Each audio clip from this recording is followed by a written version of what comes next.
Good evening everyone. So I am doctor Vandana Khimani और मैं आज आपके सामने एक केस लेके आई हूँ पीडियाट्रिक पेशेंट का, जिसे काफी ज्यादा खांसी थी एंड आफ्टर होम्योपैथी मेडिसिन उन्हें काफी कंट्रोल में आया।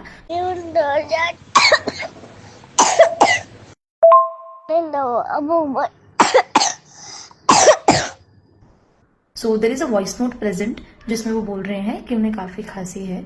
आप कफ नोट भी कर सकते हो and there is a message below there showing that medicine के बाद उन्हें काफी रिलीफ था and he is still under medications.